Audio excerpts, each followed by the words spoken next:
marketing para mim é o cliente sair melhor do que ele entrou. Ponto.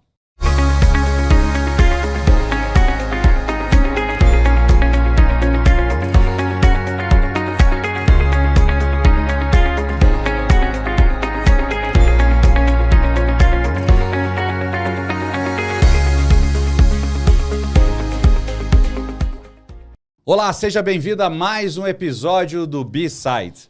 Aqui você vem para pensar diferente, para escutar mentes brilhantes com a visão do que fizeram elas ter tanto sucesso e resultado, mas não pelo sucesso e resultado, mas sim pelo processo, como elas pensam, onde elas buscam informação, qual é a base que fomentam essas pessoas. E hoje a gente tem aqui uma pessoa que, para mim, eu nem acredito que eu estou podendo dizer que essa pessoa está aqui. Você nem sabe quem ela é ainda. Eu vou só te ler um pouco do currículo dela, que eu inventei, tá? Eu mesmo listei, não li de lugar nenhum.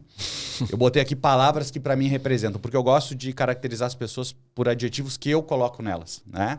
Que é como eu enxergo elas. Eu queria compartilhar com você isso. Olha só, a pessoa que está com a gente aqui é talvez uma das mentes mais brilhantes que já passou pelo marketing no Brasil e tem disruptado até os dias atuais, não o marketing, mas a forma de pensar, seja a forma de consumo, seja a forma de fazer palestras, seja a forma de conseguir atenção, que é a base do marketing no final do dia, né? Então eu vou trazer aqui uma pessoa que é fora da curva, que é, para mim, estrategista. Eu botei aqui uma das mentes mais criativas, das maiores agências, inclusive, do país. Professor, consultor, palestrante.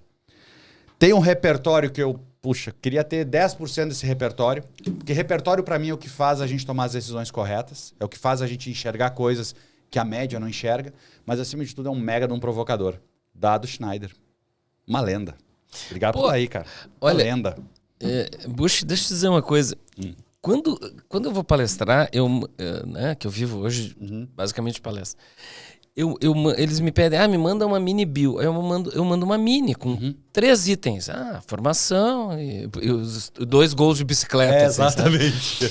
E aí, não, manda um currículo maior. E aí, cara, quando tem aquela apresentadora no evento, as pessoas querem ver o cara falar, ver e nos 3 primeiros minutos se vale a pena prestar atenção ou não.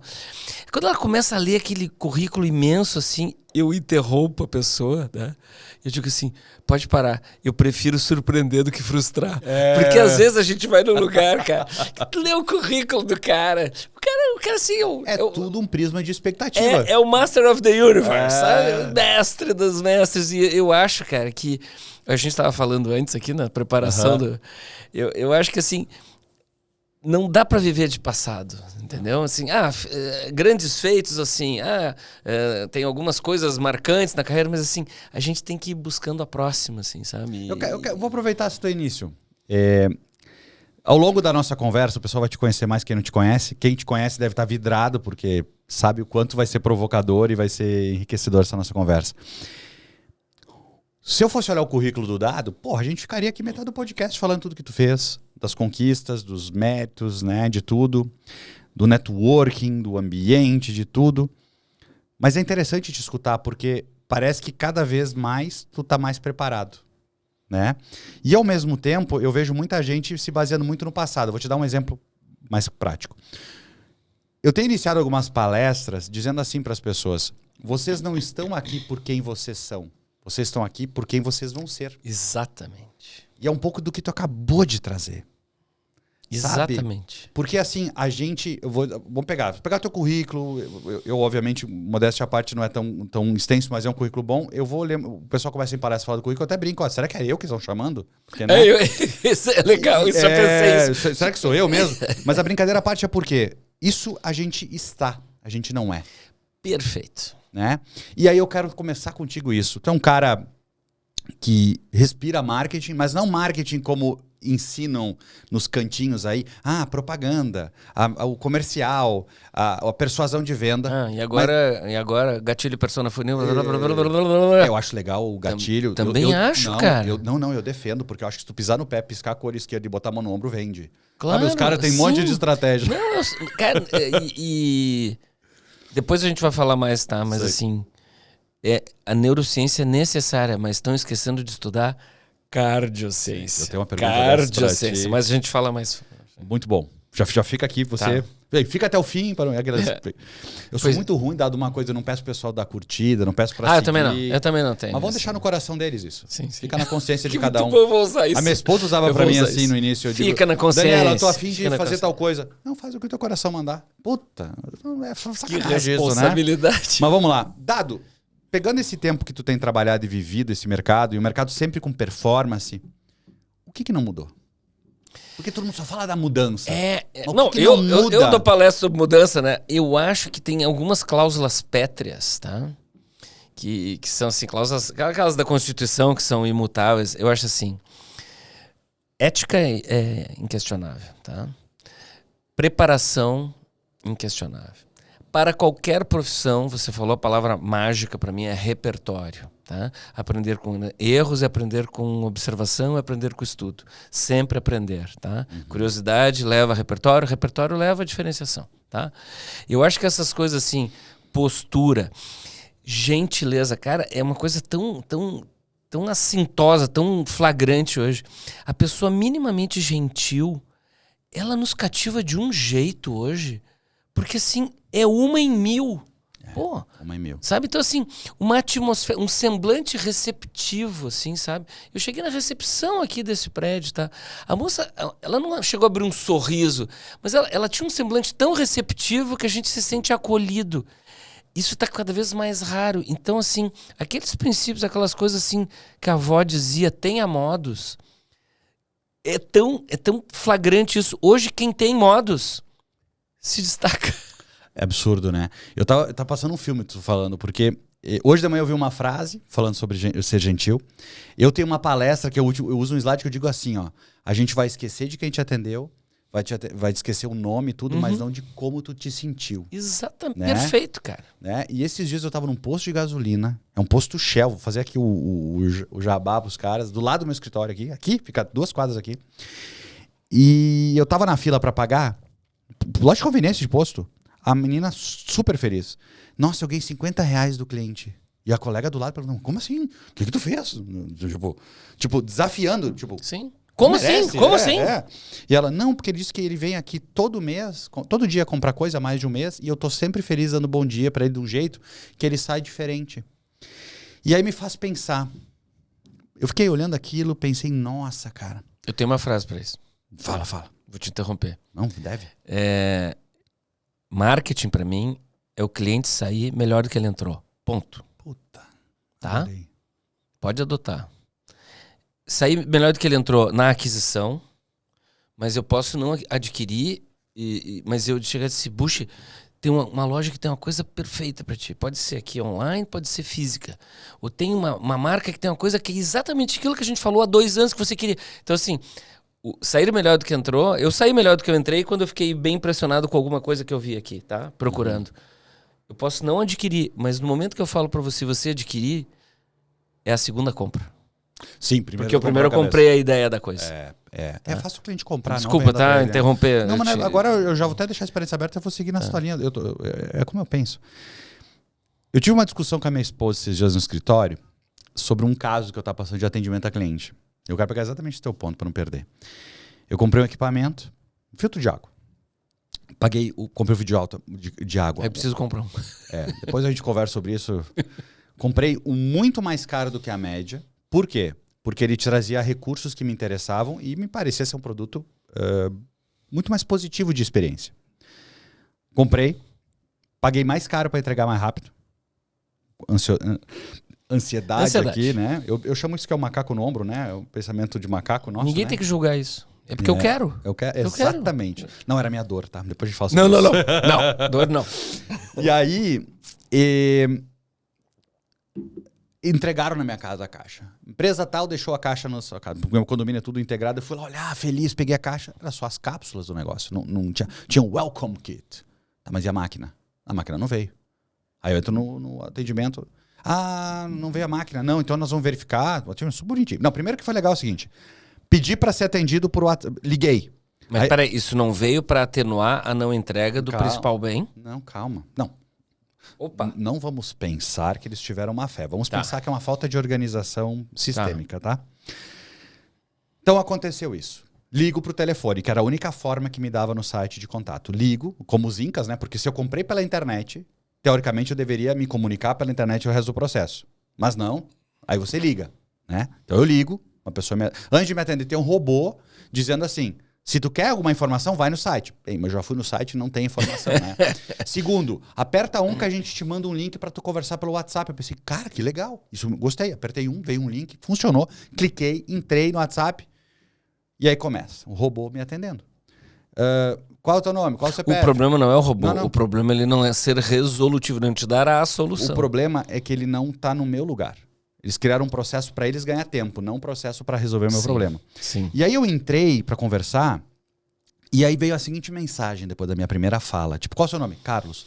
Carlos, importante saber que se você ficar sem se comunicar por 5 minutos, vai encerrar esse atendimento. Inclusive se a gente deixar de te responder em 5 minutos. Ou seja, eles passaram para mim a responsabilidade que se eu quisesse ser atendido, a cada 5 minutos... Seja breve, hein? Não, seja breve. E se eles demorarem, eu tenho que escrever alguma coisa, porque senão em 5 minutos eles vão encerrar o chat. Porque deve ter uma meta de atendimento, sei lá.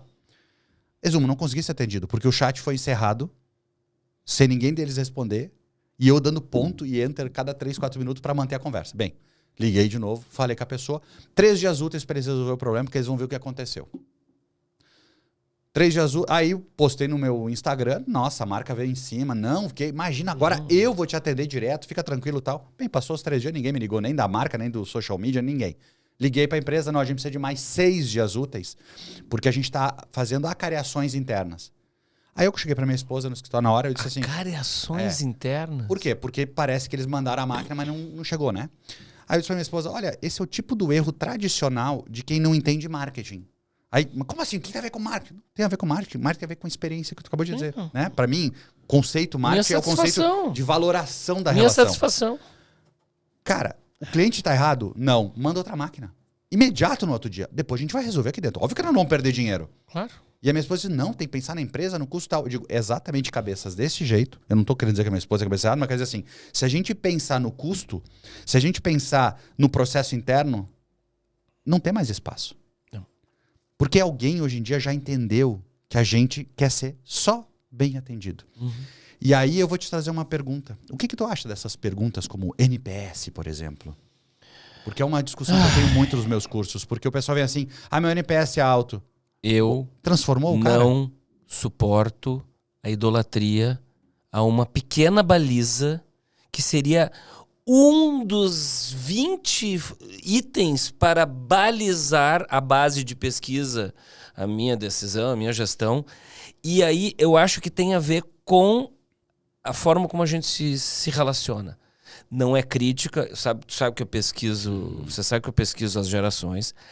A geração que veio com a internet e os millennials mais novinhos, tá? Os millennials mais novos, você é um millennial mais velho, tá? Mas os millennials mais novos e a geração Z prefere o não contato humano, tá?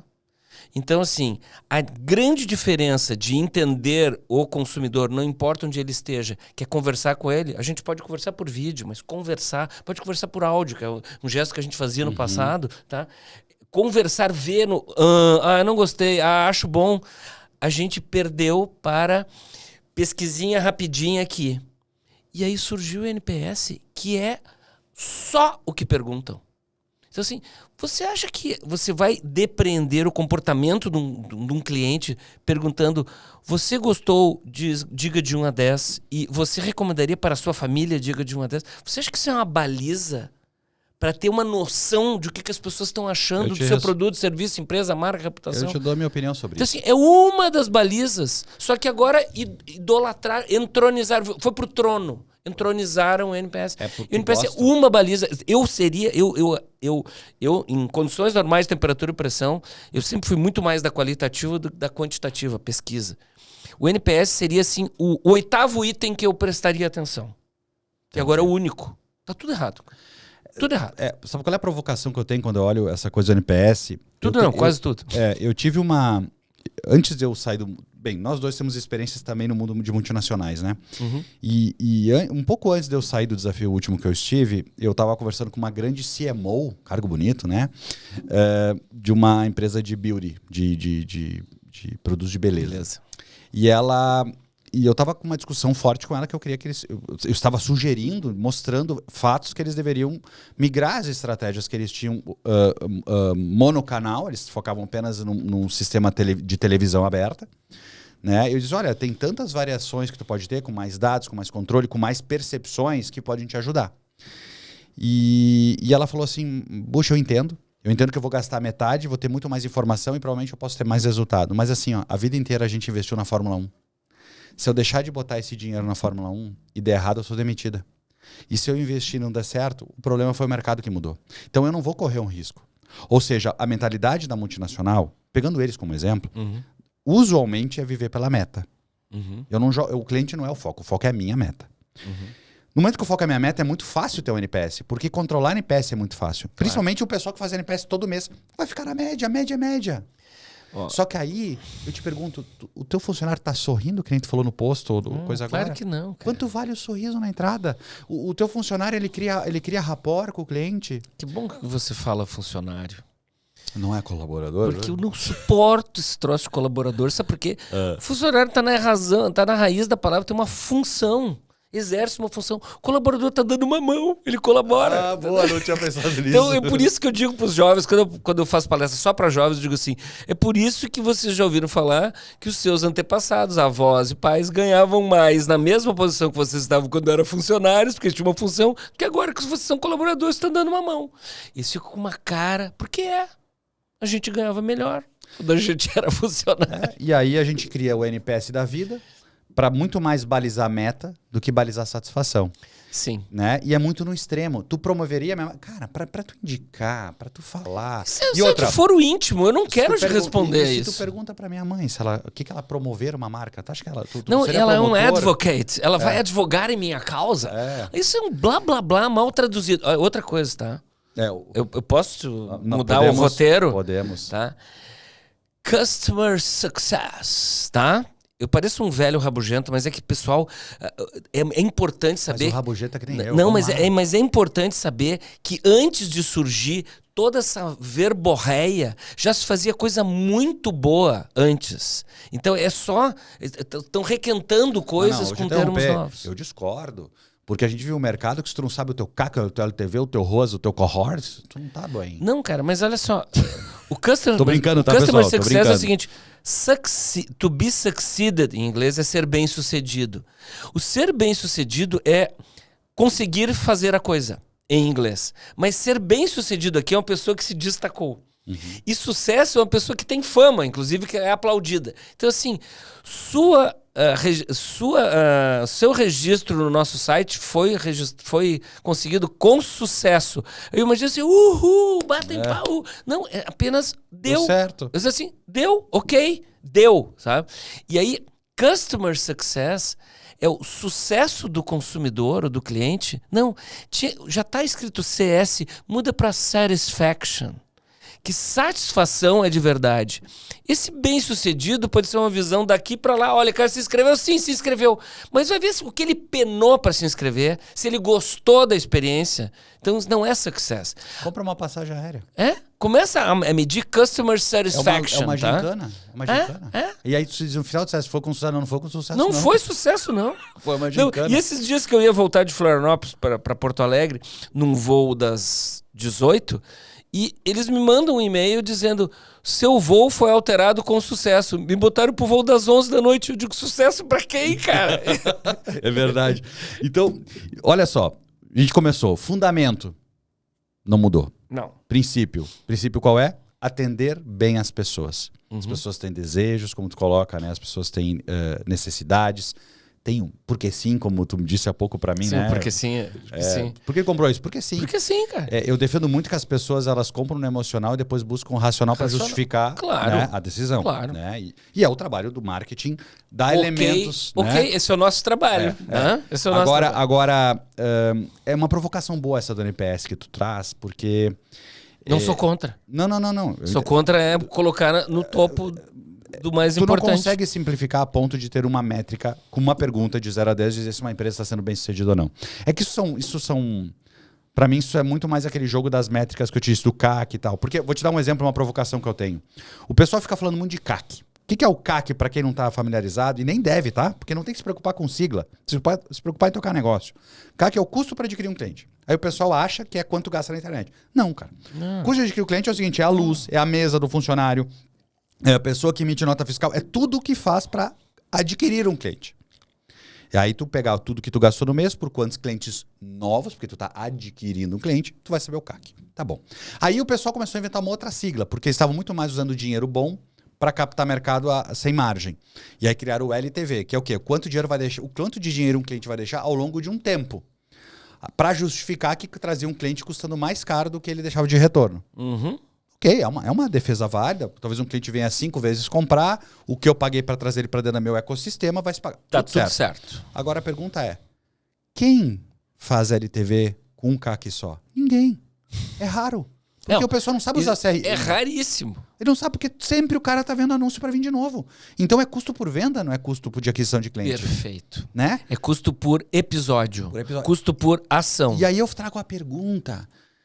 Era só ter bem, mantém relacionamento. Para de ver as siglas. Óbvio que em dados hoje isso é super relevante. Eu sempre digo, né? Entre a tua opinião e a minha, eu fico com a minha. Não, e outra coisa. Eu sou oriundo da publicidade. Né? Eu trabalhei em publicidade no século passado, tá? E depois eu fui ser consultor, mas assim, executivo e tal. Mas assim, de empresa, eu troquei de lado. Né? Mas assim... Trocou de lado da mesa, né? Mas assim, quando nas reuniões me pediam métricas, eu digo assim, a gente tem... Lá no passado não tinha as métricas que tem agora. Eu disse assim, eu queria ter métrica. Mas a experiência diz que fazendo esse tipo de coisa durante esse tempo vai atingir. Por experiência, que nem médico, que nem advogado, que nem engenheiro bom que, sabe, o médico de olho diz assim, ó, você tá com tal coisa. Faz os exames, dá aquela coisa que aquele médico que tem experiência e tal. E aí quando começou a surgir as métricas, eu digo, viva, porque nós vamos agora reduzir o achismo. A métrica é bom para reduzir o achismo. Mas certeira. Ela te dá dados que tu não tinha antes. Por exemplo, como é que antes tu toma uma ação? É no risco? Não, e da experiência, né? Não, vai fazer um teste AB como ano passado? Eu sei, mas é que com a experiência... Eu sei. Tem experiência, ela... Por né? isso que tem... Mas com medição, com métrica, com dados, fica muito mais fácil. Muito mais fácil. Só que agora tá só em dados. Tá, eu tô até o trocadilho com dado, né? Dados, agora, dados, esses dias, a primeira vez que disseram numa palestra, o palestrante falou isso de mim no evento, assim, dado é o novo petróleo. Eu digo, bom, obrigado. Estamos bem, né? Por isso veio de preto, um azul, não é um preto, é um azul navy. Não é.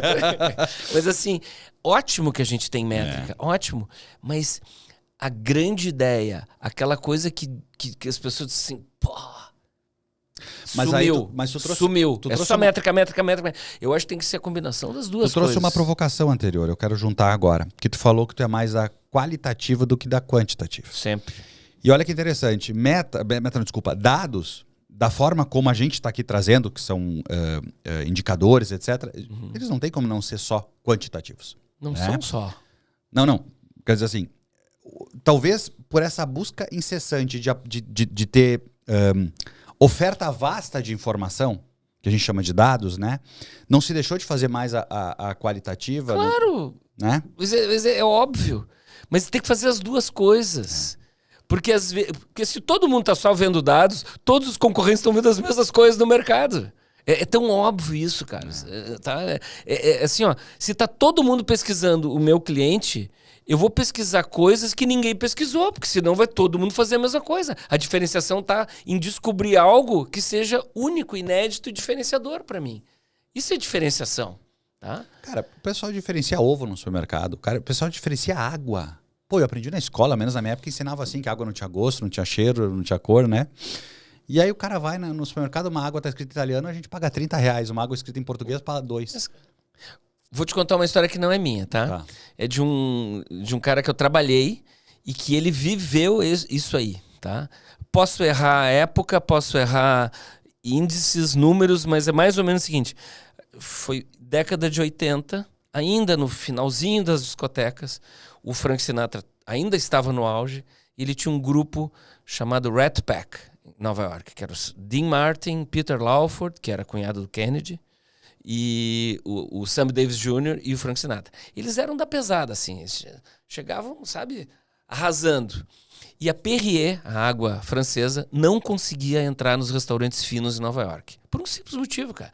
Você chega em Nova York, tem uma jarra parecida com essa aqui. A primeira coisa que o cara faz em qualquer restaurante é botar copo para as pessoas e botar água da casa. Então, por que o cara ia pagar caro por uma água metida besta com o nome francês, que os americanos têm uma meio que rixa, né? Que acham. Sim. E aí, a Perrier já tinha gasto muita grana para tentar lançar a água e não conseguia. Olha o que eles fizeram. Eles contrataram o Frank Sinatra.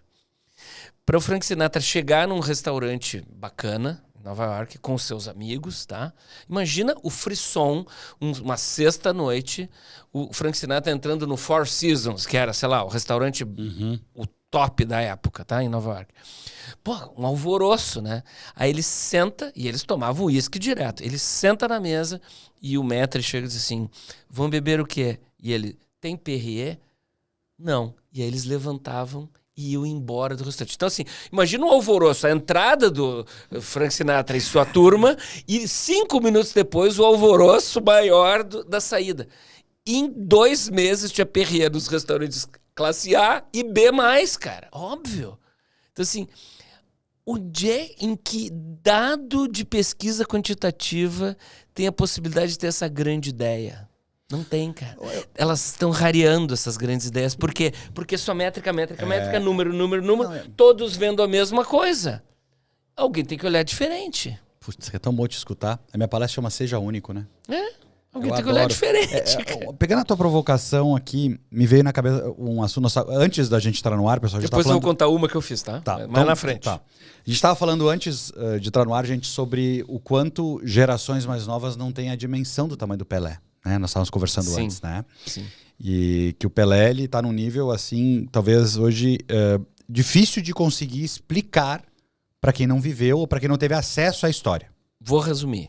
O Pelé está no mesmo patamar de Charles Chaplin, Michelangelo, Leonardo da Vinci, Isaac Newton e Einstein, na sua atividade. Ponto. Para mim é emblemático o Pelé. Né? Não é o Messi, nem o Garrincha, nem o Pelé é Einstein. Tá? Quem pesquisar mais vai entender muito sobre isso. Mas o Pelé me veio agora, do assunto que a gente está falando das ideias, né? E o Pelé me veio que pra mim, eu não sei se eu tô errado, mas o Pelé eu acho que foi uma das primeiras jogadas de merchandising no mundo. Foi a da Puma. Da Puma, foi, né? Foi. Que pra quem não sabe, foi quando o Pelé... Copa de 70. Por favor, você quase mais que eu. É que eu sou tão velho que eu vi isso. Não, você é experiente. Não, eu vou dizer uma frase que... Repertório. Não, eu vou dizer uma frase que eu adoro, uma grande amiga, tá? Marta Gabriel, que é uma gênia. A Marta Gabriel diz uma coisa que ela é da minha idade, né?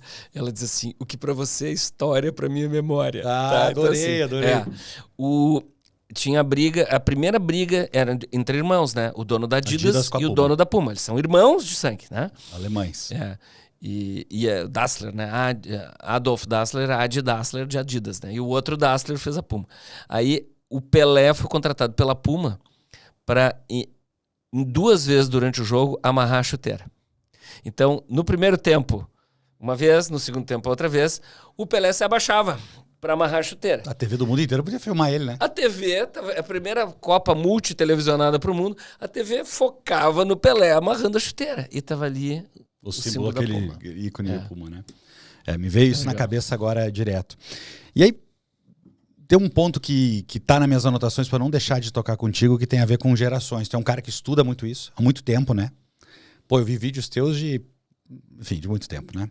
Não, e o pior, o índice de acerto é alto. Mas eu vi uma conversa tua, na verdade foi presencial, que eu vi isso, acho que numa palestra do último evento que a gente se encontrou, eu vi tu palestrando. Sim. Mês passado, né? E eu vi que tu fez uma provocação, eu queria levantar essa bola para tu conduzir, porque eu acho que é muito legal, porque tem muita gente de várias gerações nos ouvindo. Hoje a gente deve estar com 5 ou 6 gerações ativamente econômicas já, umas 5 tranquilamente, né? Coisa que nunca existiu. Sim. Né? Tem uma geração anterior à minha, eu sou o finalzinho do Baby Boomer, eu sou o mais jovem dos Baby Boomers, tá? Mas assim... É o Silent antes? Tem os Silents, né? São os silenciosos, porque foram... Sim. Silenciados mesmo com a guerra, Segunda Guerra Mundial. Depois tem o Baby Boomer, tem os X Baby Boomer é muito parecido, tá? Depois tem Millennial, depois eu vou te dizer que nós já estamos vivendo a 6ª geração não comprando, né? Mas a Z Mas ela compra. já influencia. Não, ela não influencia. A geração alfa, essa do dedinho, ela manda. Boa, adorei. Manda porque a maioria dos pais é frouxo e deixa a criança mandar. Né? Isso é uma bomba relógio de um adulto sem limites lá no Você futuro. sabe né? que a minha esposa ela é mais madura que eu nesse tema, né? E ela dá mais limites, assim. Eu talvez, por ter vindo uma família muito simples... Mas não é, cara. Né? Mas eu te escutando e vendo a sociedade, fica muito claro o quanto esse papel ele é necessário. Ele é necessário, mas ele não é prestigiado, porque parece que tu é errado como pai. Não, cara, é que confundiram autoritarismo com autoridade. Não sei nem se botaram alguma coisa política no meio, mas assim, a pessoa dizer pra criança, não fica em pé na mesa da praça de alimentação do shopping e não grita porque vai incomodar a mesa do lado. Isso não é autoritarismo. Não bate a mesinha do avião no cara. Minha aqui, todos os dias. Não é errado. O cara ontem baixou a mesinha e ficou batucando, porque ele tava com um puta fone aqui, batucando. Aí eu me virei e disse, pô, velho, essa mesinha tá no meu banco, cara. O cara tem uns 40, aqui, né? O cara tem uns 40 anos. Eu digo, tem a modos pra um cara de 40 anos, não dá, cara, não dá. Alguém que não disse isso pra ele lá atrás, mas ele já tá com 40 anos. E a tua provocação, tu fez uma associação com perfil de consumo com modelo de relacionamento. Sim, é comportamento sentimental afetivo. Eu queria que tu trouxesse isso para as pessoas aqui, porque eu achei aquilo fantástico. Tá, eu vou falar isso super rápido, porque senão é uma... Tudo, não, do jeito que quiser, fica à vontade. É assim, ó. No século XX, a gente formava vínculos sólidos e duradouros, tá? Então a gente... era um mantra básico, formação de vínculos sólidos e duradouros. Então a gente tinha poucas opções em qualquer segmento, poucas opções. E poucas opções até para a forma de se relacionar. A gente não tinha internet, não tinha redes sociais, não tinha Tinder e similares, tá? Então a gente tinha geograficamente uma capacidade de atingir pessoas, conquistar pessoas, conhecer pessoas, tá? E nós também tínhamos um médico bom na cidade, né? 4 marcas de carro, o celular era só rico, era estatal, tinha herança. Então, assim, a gente tinha a combinação de poucas opções em qualquer segmento, faculdade só tinha em grandes centros e tal, e formação de vínculos sólidos e duradouros. O que é formação de vínculos sólidos e duradouros? É se encantar, se apaixonar, namorar, noivar, casar e viver feliz para sempre com pessoas, produtos, serviços, marcas, empregos e ideias, tá? Esse é o século XX, segunda metade do século XX. Aí a internet muda completamente a nossa capacidade de se relacionar com o mundo e a gente passa a ter, primeiro, nível de informação e depois, na super competição que veio junto com a globalização de final de década de 80, né, virada de século, a gente passou a ter inúmeras opções em todos os segmentos. Muitas opções de advogado, muitas opções de corretor de seguro, muitas opções de loja de roupa descolada, muitas opções de cursos de inglês online. A gente passou a ter muitas opções. E também com a conexão com a internet, lá primeiro nas salas de chat, lá, né, que você foi. Eu sei que você fez no verão passado, tá? Eu já tinha 40 anos, mas eu fazia pesquisa. Não, mas eu botava uma persona diferente, assim. Não, todos nós botávamos. Eu fiz de vários gêneros, várias idades e várias classes sociais. Eu fui em todas as salas, tá? Porque eu fazia pesquisa. Me diverti pra caramba. Inclusive, levei uma cantada de um amigo meu, né? Eu no papel de Pamela, tá? Eu tenho esse no currículo. Pô, e Pamela é bem na época das Pamela Anderson. Né? Claro. O cara acho que gostou. Mas como não tinha foto que tem no Tinder... É o que eu falo. É o macaco aqui de consumo. E aí eu comecei a notar que com essa explosão de opções também surgiu uma série de novos mantras. Que não mais o formação de vínculos, porque a gente casava e vivia feliz para sempre. Sabe por que a gente casava e vivia feliz para sempre? Isso é um parênteses. Porque a gente morria com 60. Então o casamento era para sempre. Agora que a gente vai chegar a 100, né, mudou a coisa. Tá? E aí o que aconteceu? Eu notei que o comportamento sentimental afetivo e o comportamento de compra estavam mudando de formação de vínculos sólidos e duradouros para apenas dar uma ficadinha. E eu criei uma teoria chamada a Era do Ficar. Cara, eu criei isso em 2002 para 2003. Faz 20 anos. E naquela época acharam piada. Muito louco. E eu digo assim, cara, a gente falou no século XX, minha carteira de clientes, meu cliente cativo, business to business, né? Vendedor e comprador, venda de empresa para empresa, ficavam tão amigos, porque eram homens, não tinha mulher no processo, né? Ficavam tão amigos que viravam compadres, um virava padrinho do filho do outro, havia compadrismo na relação. Eles contratavam pessoas pelo Holodeck. Exatamente. Holodeck, pra quem não sabe, era uma pasta de cartão de visita. Mas isso não é uma aula de passado, mas assim, o que aconteceu? A gente passou a ficar. E foi bem na época que surgiu o CRM, aquela coisa de Customer Relationship Management, né? Gestão do relacionamento, consumidor, né? E tinha eventos de Customer Relationship Management. E como eu estava saindo da Claro, né? Da criação da marca Claro no Brasil, eu era muito convidado para ir nesses eventos, mas eu, como professor e pesquisador, já tinha desenvolvido a teoria do ficar. Eu digo, agora ninguém mais de ninguém. Eu digo, há 20 anos, cara. E eu era posto nesses eventos, todo mundo falando, porque o cliente fica. Eu digo, acabou, velho. O cliente não fica mais. É fidelidade ou lealdade, né? Programa de fidelidade o pessoal chama, né? Não é programa de lealdade? Não é. Porque fiel tu...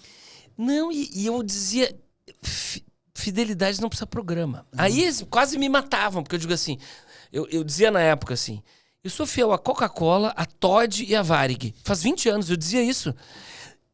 Não sou mais fiel a nada. Se eu puder viajar, eu vou preferir Varig. Se tiver muito mais caro, eu vou comprar TAM na época, né? Sim, não tinha Gol, tava surgindo a Gol. Se não tiver Toddy, eu vou comprar Nescau com raiva. Mas eu queria Toddy. E Pepsi pode ser, não, me dá um Guaraná. Então assim, tirando, eu dizia... Eu gostei do teu pode ser, porque é o slogan de marketing que eles usaram por muitos anos. Que é genial. Genial. Tá? Que implanta a dúvida, né? E aí... Em 20 anos, só piorou essa coisa do ficar.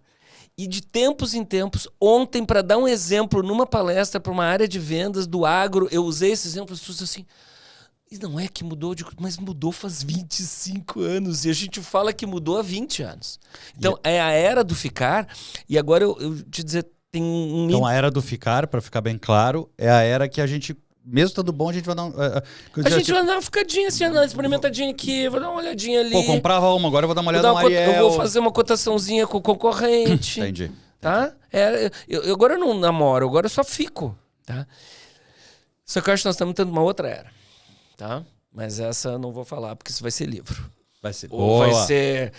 Não, assista o outro episódio, né? Podcast. Não, eu acho que nós já estamos numa era seguinte. Entendi. Que é o total descompromisso na escolha e na decisão de compra. Total descompromisso. E eu acho que nós estamos... Eu tô te falando spoiler. Eu acho que nós estamos agora entrando na era do esbarrei. Tipo, mesmo estando tudo ótimo, tá tudo legal, eu vou... É no acaso. Então, assim, antes, na época de vínculos do século XX, tinha 1000 técnicas da gente manter a pessoa, né, ou a empresa, manter o cliente. Nessa era do ficar, digamos, esses 20 anos, pô, a gente sua mais, tá? Eu acho que nós entramos numa fase que é melhor só rezar, cara. E dar a sorte do cara ter esbarrado em mim. Ah, eu fiz tudo certinho, mas eu tenho que dar sorte do cara esbarrar em mim. Porque tá demais. Demais. O descompromisso. Em todos os sentidos. Compromisso de chefes para funcionários em não treinamento. De empresas para mercado, para clientes, não estou nem aí. E de consumidores, compradores e clientes para o seu ato da compra, que assim é um rebuliço nosso ato de comprar hoje. Nosso ato de comprar, olhar a vitrine aqui, tá? Não estou falando de roupa, estou falando de vitrine. Isso aqui tudo é vitrine. O nosso descompromisso é tão violento, cara, que é só o acaso.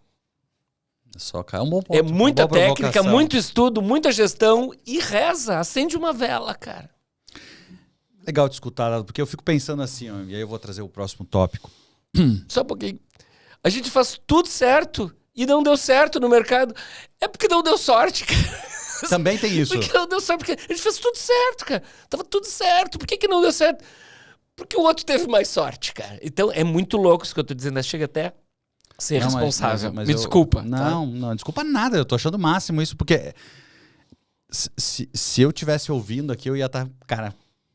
fazendo várias anotações de provocações. Por isso que as minhas palestras não são motivacionais. Não, deixa eu te contar um parênteses. Eu te interrompi, Bush, desculpa. Não, agora mas eu adoro, porque já vai abrir parênteses. Eu fiz uma imersão esses tempos, de um dia. E quem já frequentou... Você fez a... Não, eu sou professor de um curso. É uma imersão que você deu. Não assistiu. Tá. Eu dei uma imersão para uns alunos, normalmente são empresários, né, executivos. E essa vez, eu recebi vários comentários no meu Instagram dizendo que eu deveria democratizar, às vezes, o acesso a isso. Eu disse, cara, eu vou fazer isso. Né? Então, eu peguei um valor do aluguel e dividi por lugares. Não peguei R$1 para mim. Tipo, inclusive, vou te ser bem franco, eu não botei o café, tive que pagar o café do bolso, mas pensei, legal, acho que a gente vai se conhecer, networking, e eu fiz um evento. Não é só isso, eu me automotivar, aprender também. Saber que tá fazendo bem feito, né? O feedback. Eu faço isso também. E aí, abri ao mercado, limitei também o número de vagas menor, tal, entrou. O NPS dessa turma, já que tu adora NPS. Não, mas não tá errado. Eu tô te provocando. Foi nota máxima. Então, teoricamente, é aí que eu quero provocar. Teoricamente, não existe comentário a ser feito construtivo a ponto de dizer que não foi bom. Sempre tem coisa para melhorar, mas... Foi nota 10 com estrelinha. Beleza. Esse comentário é muito antigo. Mas eu digo de estrelinha, né? Beleza. Só que o que aconteceu? Passado alguns dias, me liga um diretor da empresa, que mandou 2 executivos da empresa dizendo, absurdo esse teu treinamento, ninguém aprendeu nada, bem assim, letras garrafais no meu Instagram, ninguém aprendeu nada. É o qualitativo, né? Esse é o qualitativo. E de quem pagou, não de quem veio, né? Eu mandei 2 funcionários, tá? Não voltaram desmotivados e ainda voltaram aqui querendo mudar um monte de coisa da empresa, que absurdo. Aí eu peguei, pessoal, em primeiro lugar, obrigado pelo teu feedback, né? Porque toda vez Ainda bem, né? Não, eu fico super feliz que tu me deu feedback. Acho que em primeiro lugar, eu te devo desculpas por não ter atendido a tua expectativa. Segundo lugar, eu tô nesse momento fazendo devolução integral dos valores que tu pagou, porque de forma alguma eu quero que tu sinta lesado por isso. Agora, terceiro, eu queria te fazer uma pergunta. Aonde está escrito na venda, etc., que a palestra é motivacional porque eles não voltaram motivados? É o contrário. A minha palestra não venha se você quer voltar motivado. Claro. A minha palestra tu vai voltar com dor de cabeça para mudar tudo. Pulga atrás da orelha. Meu papel é esse, é provocar, é mostrar a mudança, mostrar como é que funciona. E aí, quando tu falou da tua palestra motivacional, eu digo assim, ó, as pessoas estão na sociedade, agora a gente trocou o assunto radicalmente, né? Uhum. Mas falando de mindset de liderança, de ter sucesso, eu tô muito mais querendo ir num lugar, tipo, vou nesse evento para ver se ele me agrada, do que eu vou lá porque eu vou sair diferente, vamos ver o que ele me provoca. Ele vai me remexer, ele vai me cutucar. Porque tu é um dos palestrantes mais contratados do Brasil, tu é um cara que faz mexer. E tu tem na tua história vários momentos, né? Pô, tem o dado, digamos, jovem, promissor no mercado. Um jovem publicitário antes da Claro, tá? Não, é isso que eu tô falando. É isso que eu quero dizer. O jovem promissor que trabalhou com N projetos, né? De âmbito nacional até internacional, com muito sucesso. O pessoal que está assistindo talvez não saiba, o dado é a mente que está por trás, junto com o time, obviamente com as pessoas, mas o dado foi quem criou a marca Claro. Mas assim, ó, mãe é quem cria. Eu dei de mamar para a marca. Ninguém foi tão neuroticamente, absurdamente criador de marca. O bode é meu filho, essa marca. Então, cria isso. Tu trouxe elementos de primal branding muito antes de alguém querer escrever sobre primal branding, querer estudar. Sim. Para quem não sabe, pesquisa sobre o papagaio da Claro na região sul, porque quem não sabe a história... É o mascote, né? Era o mascote da época, mas para quem não é do Rio Grande do Sul, ou para quem é um pouco mais jovem, que não viveu essa época, foi a grande disrupção do mercado brasileiro de telefonia. Sim. Né? Então foi uma grande revolução, seja de tecnologia, seja de acesso, de tudo.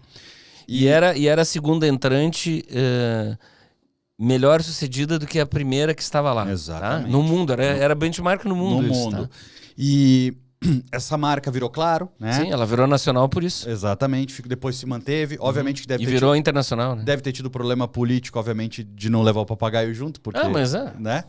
Mas o que eu quero trazer então teve o dado ali, teve o dado que viveu o frisson de ser o top of mind do Brasil, assim, marca, impacto, etc.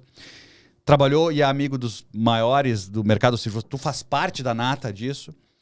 Depois tu toma uma decisão de Eu ser digo que eu sou o Marcelo. Sabe o Marcelo? Do Real Madrid? Sei. Joguei com todos os craques. Eu tava ali na lateral esquerda. É, mas cheio de tida, boa, mas jogou bem. Tu tem todo esse histórico que tu teve de consultor, de ajudar muita empresa, e tu tem... E é interessante que tudo tu vai te reconstruindo ou vai criando uma nova faceta. Sempre provocando, sempre pensando diferente do que a média, que é o que eu defendo, né? É o que o nosso podcast Bem aqui pouquinho fala. acima da média, mas Não, tem que ser bem pouquinho. não Bem importa. pouquinho. Mas é que hoje bem pouquinho já se destaca. É, mas tudo bem. Ótimo, né? Que bom pra Bem nós. pouquinho. E bom pra todo mundo que tá ouvindo que pode se destacar. É. Mas brincadeiras à parte, vem a terceira geração, então... Ou melhor, terceiro ato desse teu show de vida, né? Que é a tua provocação de consultor. O quarto ato, na minha visão, é a provocação e a revolução no mundo de palestras, né? E hoje o quinto, eu diria que é muito mais o multicanal disso. É? Né? É pra isso que eu tô me preparando. É aquela mente que é para provocar. É um pouco do papel que eu acho importante se fazer na sociedade. Porque hoje em dia a gente tem a chance de... Você só faz isso. Por isso que eu digo, a nossa história ela tem que servir para alguma coisa, que é para dar mais velocidade para as próximas gerações, como foram feitas no passado. Só que vender vender provocação, ela não é tão valorizada. Mas é só isso que muda a sociedade. Eu cheguei a me coçar aqui, sabe? Foi interessante, depois eu quero ver o podcast. Então, porque você foi me falando, eu fui começando a me coçar, a coceira literal aqui. E aí eu quero trazer 2 pontos para te entregar. Uma das grandes decepções que eu tive ao ano passado, eu decidi abandonar minha carreira de executivo para fazer esse trabalho, foi que eu vi que o que eu ensino tá certo, isso me desmotivou, que é o mais famoso vence o melhor. Sim. O mais conhecido, melhor sim, falando. Sim. É que famoso hoje é uma palavra bem colocada, mas mais conhecido, obviamente. Só que as pessoas estão muito mais atrás do NPS e do volume de venda para mensurar sucesso do que da transformação, né? Do que impacta. Porque jogam muito mais um jogo finito do que um jogo infinito. Ou seja, a gente vai jogar um jogo infinito, a gente vai mais 50 anos ainda fazendo isso. Sim. Não tem pressa. Não, e literalmente 50. Eu estipulei isso pra mim. Que legal. Eu quero ver a geração Z. Eu quero ver a geração Z, porque eu pesquiso as gerações, Alpha. Agora tem uma nova, que eu gostei do nome que deram esses dias aí. Geração IA. Geração da inteligência artificial. Veio depois da Alpha já. Eu quero ver essa gente com 50, 60 anos. Não estou torcendo nem a favor nem contra. Eu quero assistir para ver se as coisas que eu estou projetando vão fazer sentido daqui a 20, 30, 40 e até 50 anos. Eu quero estar publicando coisa, apresentando coisa daqui a 45, 50 anos. Aí vem meu segundo ponto. É o que você acabou de dizer agora. Mas eu quero que tu construa mais. O que te move dentro a ter esse lado provocativo? Porque olha só. Agora tô falando do pessoal. Não, dentro de ti. Dentro. Como é que funciona um dado para ser essa mente que toma ações que sempre as pessoas olham e dizem assim, cara, não tinha pensado nisso dessa forma. Porque isso é o importante, a gente mostrar para as pessoas que tem jeitos diferentes de pensar. Não que é o jeito da escola, que é a formação do operário, que espera o sinal do recreio. Aí eu vou trazer um ponto para te usar como... não muleta, mas usar como apoiar a tua construção. Tu lançou uma palestra que foi revolucionária no Brasil. Quem não assistiu deve ter no YouTube, né? Sim, e tem, mas a primeira melhor, vez. Não, no YouTube é bacana. Eu vou dizer uma coisa que é vulgar, tá? Fala da palestra, depois eu digo... Não, que a palestra muda. E tem duplo, triplo sentido, a palavra muda, etc. Que ela sempre muda, a palestra sobre mudança, eu fico sem falar na palestra. Então, eu queria que tu falasse um pouco como tu chegou na construção dessa palestra, mas trazendo essa coisa de dentro, porque eu queria pegar um fato. Todo mundo deve te perguntar, claro, tal. Para mim, a palestra é mais impactante. Eu também acho. Tá? Eu também porque ali tu foi um puta de um executivo que fez o seu trabalho. A palestra, tu fez algo que ninguém fez. E copiam mal. E não citam a fonte. E não citam a fonte. Não, e eu tentei registrar na Biblioteca Nacional e não consegui registrar. Manda aí. Primeira coisa. Eu tive a sorte de ter uma família não convencional. Não de comportamentos muito disruptivos, mas gente de cabeça aberta. E gente que viajou e leu mais do que acumulou. Tá? Então, assim, isso ajuda pra caramba. Não era rico, não era pobre, classe média. Mas classe média que cabeça aberta. E me colocaram numa escola Essa sim, revolucionária, que também não era de rico, né? Até porque a época era anos 60, até era taxado de gente louca demais. Aí a escola não era tão louca assim, mas uma escola de Porto Alegre, que abria demais as cabeças, tá? Então assim, eu tive essa coisa para mudança. Essa escola existe lá ainda? Sim, o João 23. João 23, tá? legal. Ah, sim.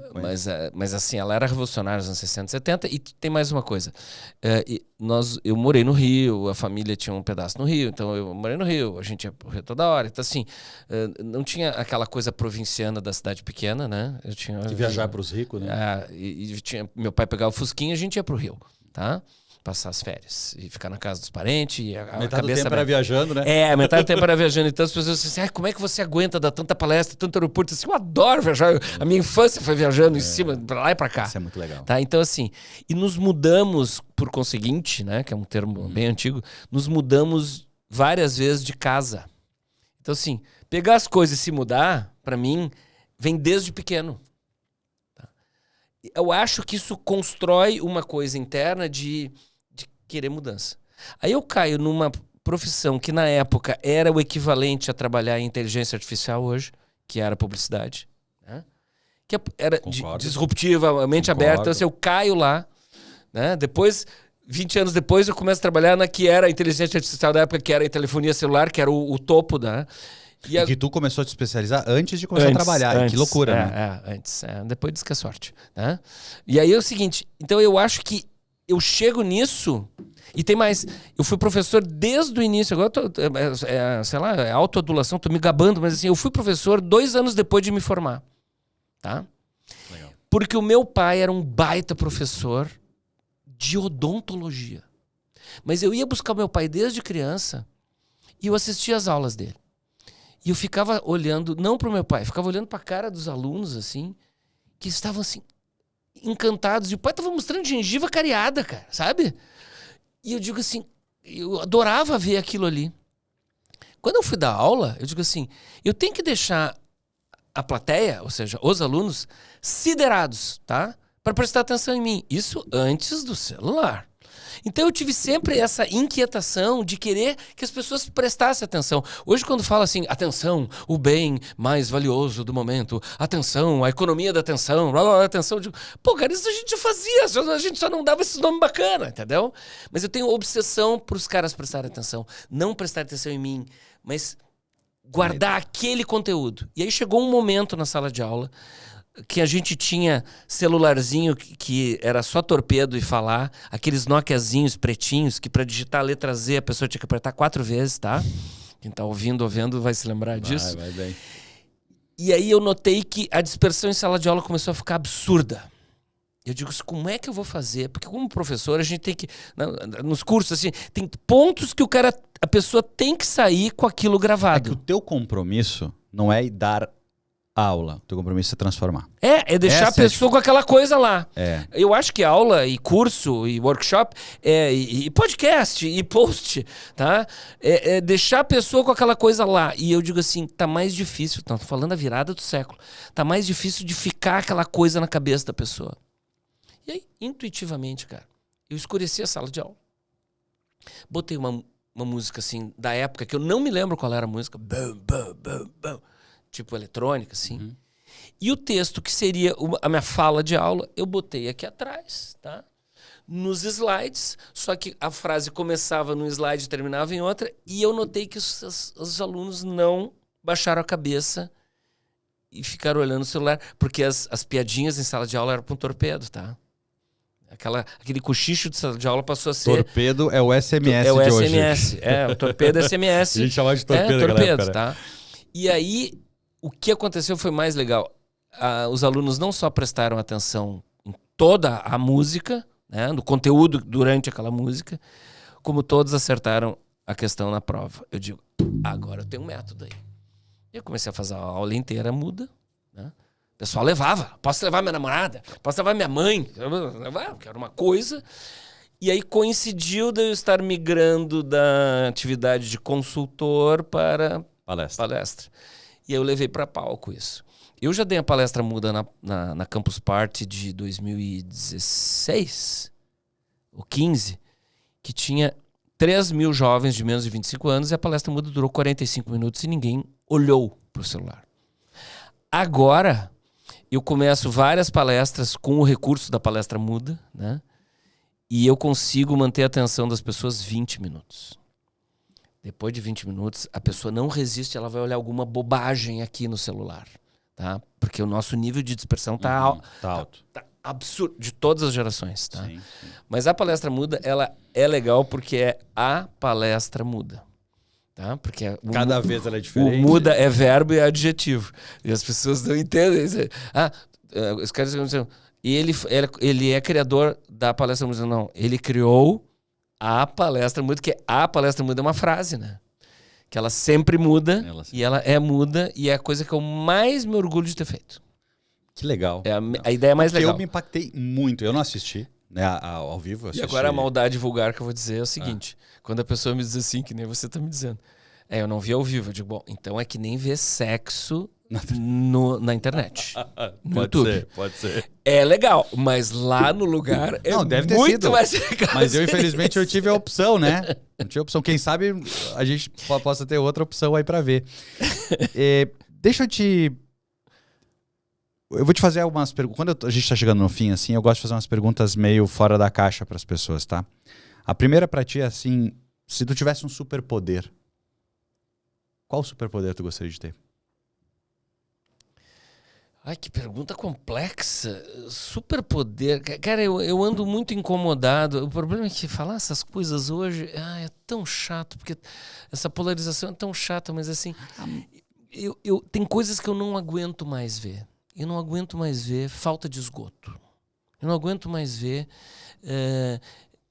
gente em lata de sardinha dentro de um ônibus ou de um metrô. Eu não aguento mais ver essas soluções que a gente tinha que ter pensado há 50 anos. Então, assim, eu rezo para que essas gerações Z, Alfa, IA, tá? Que elas deem uma guinada na condição humana, tá? Que não é assim, culto à pobreza, não é governar para os pobres, nem governar para os ricos. Não é isso, tá? É que vão politizar. Não, eu te entendo a preocupação, mas é que tu tá falando e tá me rasgando por dentro. É que eu tô porque assim, eu tô pensando que tu tá falando, a que essência. Eu tô assim, ó, sabe? Quando eu tinha 20 anos, assim, o Brasil vai melhorar, nós vamos fazer isso. Mas não é só o Brasil, é a humanidade. E o meu pai era uma figura muito engraçada. Mas ele às vezes diz assim, eu acho que a gente não deu certo. A gente... não dá mais para continuar não dando certo, entendeu? Assim, e eu acho que tem uma centelha aí, tá? Que por trás de todo o mal que pode ter, né, de substituição de empregos pela inteligência artificial, como nós vamos deparar com uma coisa muito séria, que é o não emprego, não é o desemprego. As pessoas não perderão empregos, elas não terão ofícios. Não terão ofícios, não serão capacitadas para, então vai ser uma legião tão absurda de pessoas que sem a ocupação tradicional, a visão da Revolução Industrial, ter um emprego, um ofício, né? Vai ter a renda mínima universal, tá? Os países todos vão chegar à conclusão de que ou a gente dá uma básica de subsistência para todo mundo, ou vai virar Mad Max, tá? Então, se eu tivesse superpoder, eu equalizava o basicão. Meu superpoder é equalizar, quer dizer assim, é deixar assim, o basicão todo ser humano ter. Depois a gente vê por meritocracia, mínimo, né? por excesso, por mais trabalho, por mais criatividade, por mais denodo. Mas tu não baixa daqui. Mas assim, a régua mínima. O meu superpoder era a régua mínima. Bonito, legal. Não tem nada de política aí, tá? Não, eu te entendi. Nem de esquerda, não tem nada de política. Muito claro. O mínimo, assim, o basicão pra todo mundo. E o resto... Eu vou te falar um negócio sobre isso que eu não comento quase nunca. Eu achava que ajudar as pessoas era dar dinheiro, tá? Dar dinheiro em que sentido? Natal, comprar uns presentes pra criança, essas coisas assim. E eu entendi, com a minha última experiência profissional na Salesforce, que... eu queria ter essa experiência. Botar a mão nas coisas. A empresa conseguiu me mostrar isso. Eles me pegaram daqui, me botaram num avião, me mandaram para os Estados Unidos e eu fiquei uma semana fazendo onboarding lá e eles me botaram a ajudar a gente, separar comida. E quando tu bota a mão, tu entende o quanto a gente pode ser melhor para os outros. O basicão, né? O basicão. Que tá faltando. E eu fiquei fascinado por o modelo. É muito praticado no mundo inteiro, a empresa tem. É um modelo que chama Pledge 1%. E tem um vídeo na internet. O que quer dizer o Pledge 1%? O Pledge 1% é 1% de ajuda. Sim, eu entendo. Eu sei para as pessoas. Eu sou de comunicação, eu fiz de propósito. Ser 1% assim... Pô, ajuda as pessoas, 1% assim, fazer algo do bem. Se der 1% cada um, tá resolvido o basicão, tá? Tá sobrando, né? Tá resolvido o E basicão. aí tem uma criança num vídeo que ela fala assim, tu não consegue, tio, dar 1% do teu tempo pra me ajudar? Aí as pessoas, nossa, 1% do meu tempo eu não tenho. É só 5 minutos. Tempo de trabalho, 1% é 5 minutos. Tu não consegue 5 minutos escrever uma mensagem pra alguém elogiando? Tu não consegue 5 minutos... Se oferecer para uma pessoa que está precisando, qualquer coisa me liga, tô aqui. 5 minutos. Então, eu passei a fazer coisas, eu não publicizo isso. Não. Mas uma coisa que... Não publiciza. Porque Mas quando o cara publiciza, eu já... Não, eu não publicizo. E a gente faz muita coisa, mas o que eu quero fazer agora, eu quero que dentro da empresa que eu tô criando... a gente tenha isso como um mantra dentro que a gente, tipo, 1% das vagas que eu vendo, eu vou dar pra gente que precisa. Eu não preciso, o cara lá na sala de aula ninguém vai saber. Mas eu vou dar 1%. 1% do que eu lucrar, eu vou distribuir para ajudar a entidade. 1% do tempo nosso, pode trabalhar aí para ajudar alguém. 1% sei lá o quê. Então, tudo que eu puder em 1% ajudar... 1% não é esmola, hein? Não. Eu sei que não. Não é esmola. Mas o que eu tô querendo mostrar, que eu queria sensibilizar... as pessoas é o que tu trouxe. Esse teu superpoder todos nós temos. Só que sozinho a gente é um superpoder. E eu faço uma coisa, é bem piegas o que eu vou te contar, mas eu faço uma coisa, faço mesmo, que é uma fábulazinha da floresta pegando fogo. Conhece essa? Não. A floresta tá pegando fogo, que é devastada com fogo, e estão todos os animais fugindo da floresta. E tem um passarinho que vai, mergulha num lago, sobrevoa a floresta, bate as asinhas e cai umas gotinhas. E ele volta, sobrevoa e cai umas gotinhas. E chega uma hora que o elefante, que é amigo dele, né, diz assim, ô passarinho, o elefante de cima, desiste, cara, não vai conseguir. Ele diz, cara, eu tô fazendo o máximo que eu posso. É isso aí. Tá? Bonito pra caramba. É bonito. Tem algum livro, deve ter vários, mas assim, um livro que te marcou muito, não precisa ser, não é o melhor livro, não é disso. Um livro que tu Adoro gosta... essa pergunta. Por que não? Sabe por quê? Porque pelo mesmo motivo que eu tenho pedaços da vida de pessoas, de frases de pessoas, de exemplos de pessoas que fazem um mosaico que a gente tava falando. Mesma coisa de eu ideias. tenho a mesma coisa de ideias. Então, assim, por exemplo, sabe qual é o livro que eu mais curti ler na fase de infância? As Viagens de Marco Polo, tá? Ainda vou fazer a Viagem de Marco Polo, a Rota da Seda, ainda vou fazer a Rota da Seda. Velho, bem velho, legal, tá? Legal. Aí o livro dando que... palestras nos lugares. Quer ver? Ou assistindo, que melhor. Mas assim, o livro que eu mais curti ler foi a biografia do Groucho Marx, cara. Então assim, é tão frustrante dizer, foi o livro aquele dos 7 hábitos. Não, eu não virou tenho... 8, né? Não tão bons que viraram 8. Eu não tenho um livro, eu gosto de vários livros. Mas tem uma dica aqui para os jovens, tá? Para de ler só livro técnico, vai ler romance, vai ler os clássicos, vai ler Platão, vai ler Machado de Assis, vai ler Gabriel Garcia Marques, vai ler qualquer coisa, tá? Porque não é só lendo livro técnico que a gente conquista as pessoas, o coração das pessoas, é lendo romance. Tem um livro chamado Diferente, da Young Mi Moon, que ela fala que quanto mais a gente se especializa numa coisa, menos a gente conhece. Claro, pô! Fica tão bitolado, eu vejo né? as pessoas fazer posts assim, os livros, é só livro técnico. Pô, mas tem que ler um livro que provoque o raciocínio, um livro sobre, sabe? Por exemplo, os livros do Harari, mexe, tem aquele coreano que eu não consigo pronunciar, que é da Sociedade do Cansaço. Leia o livro Sociedade do Cansaço, tá? Olha aqui pra mim. Leia o livro Sociedade do Cansaço, tá? Boa, legal. É um livrinho desse tamanhozinho, assim, roxo, pequenininho. Lê num sábado à tarde, tá? Chuvoso. Tem que ler essas coisas assim, papo cabeça. Ler um pouquinho de Jung, um pouco de Freud para entender a alma humana. Mas a alma humana a gente entende lendo romance. História de amor dos séculos 17, 18. Legal. Eu conquisto consumidor e cliente graças aos romances. Não é graças ao marketing do Philip Kotler, blá, blá, blá. Os XPs. Não. Vou fazer uma provocação pra ti. Não precisa responder se não quiser, tá? Se tu tivesse mais coragem, o que tu faria? Se eu tivesse mais coragem... Porque tu já, pra ti fazer essa pergunta, se eu tivesse mais coragem, eu me jogaria de paraquedas, mas isso nem sob tortura. Eu tive um amigo que, bem na época dos 20 anos, começou a fazer e começou a me convencer. E eu digo, não, cara, é meu melhor amigo. Não, cara, não. Chegou uma hora que ele pulou sozinho, pulou a segunda vez sozinho. Na terceira vez que ele pulou sozinho, ele me convenceu a ir ao curso.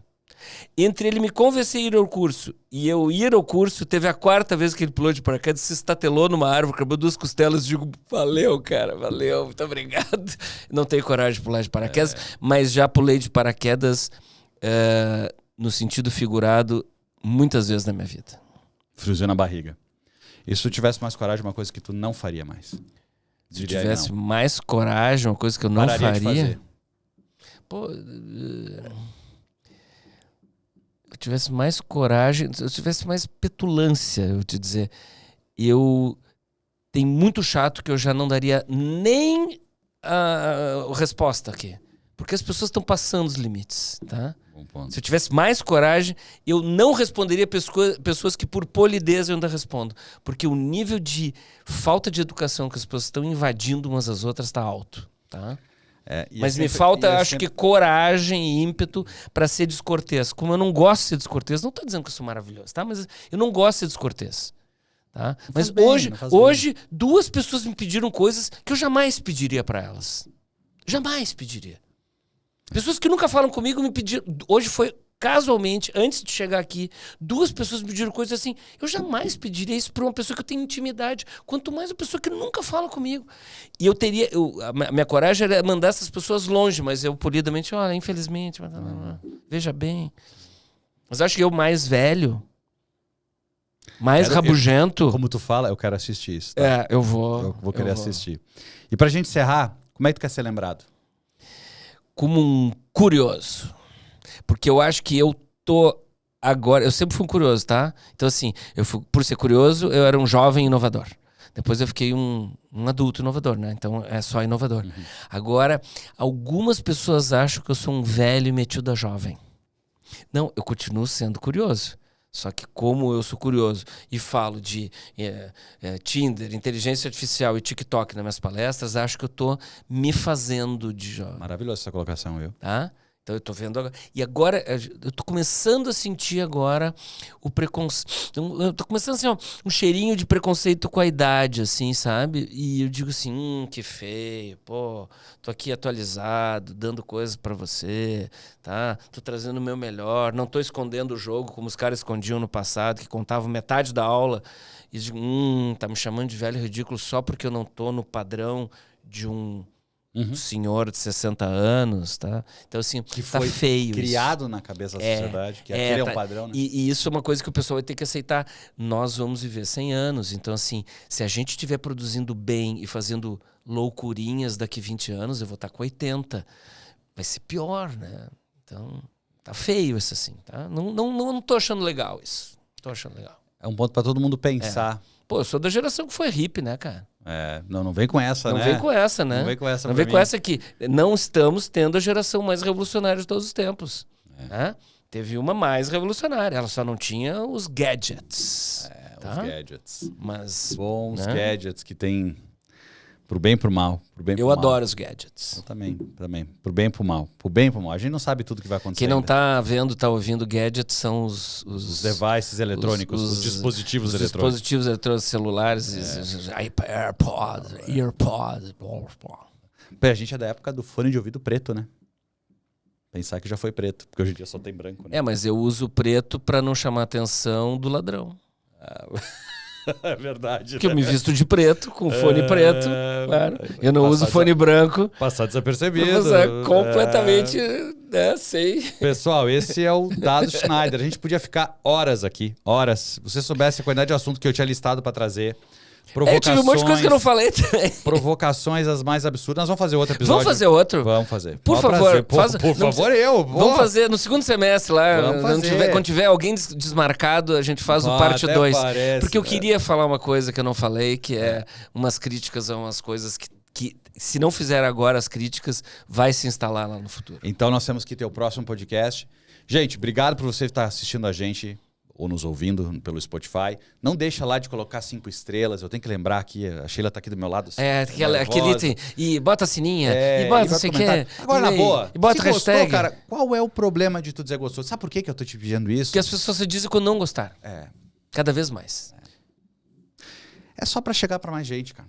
É só porque, assim, a gente não vendeu nada, a gente não tá focando em nada, a gente só tá trocando ideia e querendo fazer a sociedade ser melhor.